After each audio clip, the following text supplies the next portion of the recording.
Cette capsule vous est présentée par la boutique Maixu pour vos peluches et articles décoratifs geek, ainsi que par Evo Retro, distributeur d'accessoires cool pour gamers et collectionneurs de figurines et de jeux vidéo.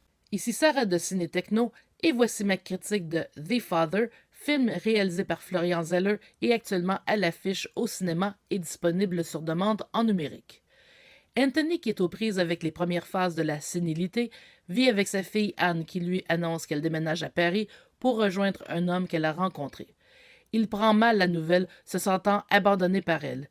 Il rejette également chacune des aides qu'Anne lui présente, prétextant qu'il n'a pas besoin d'aide ni de soutien, ce qui aura pour effet d'accroître la pression sur sa fille.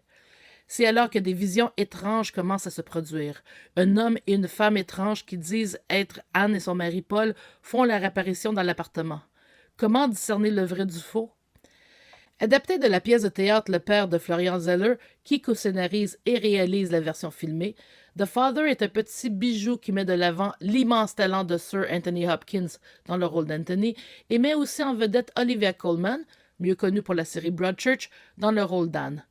Puisqu'il s'agit à l'origine d'une pièce de théâtre, la majeure partie du film se déroule dans l'appartement. Récipiendaire de 3 prix aux British Independent Film Awards, The Father est en liste pour 6 Oscars, dont ceux du meilleur film, du meilleur acteur pour Anthony Hopkins et de la meilleure actrice de soutien pour Olivia Colman. La direction photo est excellente, mais ce sont les acteurs qui tiennent à bout de bras ce film, dont le monstre sacré Kay Hopkins. Il ne faut pas oublier non plus la performance d'Olivia Williams, Mark Gatiss et Imogen Poots dans les rôles secondaires. Même si leur apparition est relativement courte, ils ajoutent de la dimension au film.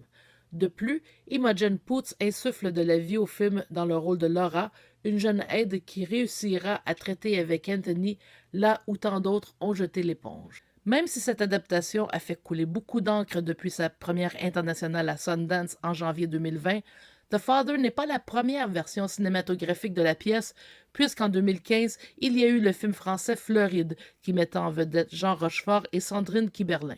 Cependant, même si l'intrigue de The Father se déroule à Londres plutôt que Paris, la proximité du dramaturge avec cette version la rend plus officielle si on veut.